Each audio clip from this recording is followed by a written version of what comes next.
Coming Alive, day 3. Yay! Today we're going to talk about how little is much. And there's a lot of little things, little details, little pieces, little parts of the Christmas story that you can see that God takes little and does much. Like Jesus came in the form of a little baby. It didn't have to be that way. God could have just come down in so many ways, but he chose to come down like a little, lowly, helpless baby. And don't you just love a good old squishy baby? I bet Jesus was squishy and fun. He came in to a little town, little town of Bethlehem. He came to sleep in a little stable. But God did so much with that little. And the Bible is full, as we talk about in day 3 of Coming Alive, of God doing much with little. And just one of the stories that comes to my mind is David.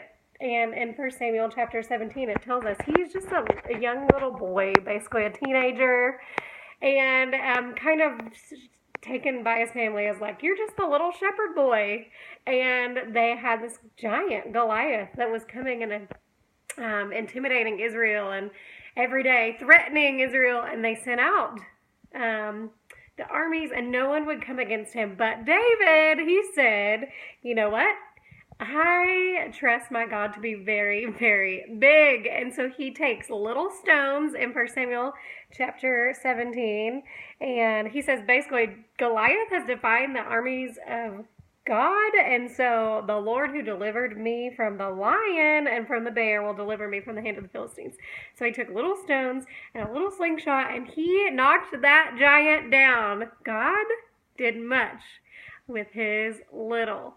And just that reminder that throughout the Bible, you see God taking the little offerings and doing big. So what is your little offering today? It may feel insignificant. The enemy may tell you that it's just too little to offer, or that you just won't see God do big. But here is what God promises. He tells us if we have a faith the size of a mustard seed, we will move mountains. And God multiplied a little bit of food to feed a lot of people. He took one little bit of drop of blood and redeemed mankind on the cross. He took stones and killed a giant. He is a God who is taking little and doing much. So today, come alive at Christmas, thinking about how the Christmas story parallels how he wants to take our little that we have to offer to bring. Makes me think of the song Little Drummer Boy. What we have to bring to our King and open our hands and say, here it is, Lord, do your much. I cannot wait to think about what God-sized much he does with our little, and God's much is always more than we could ask or imagine. Come alive at Christmas today, knowing God is doing much, even when it may seem little.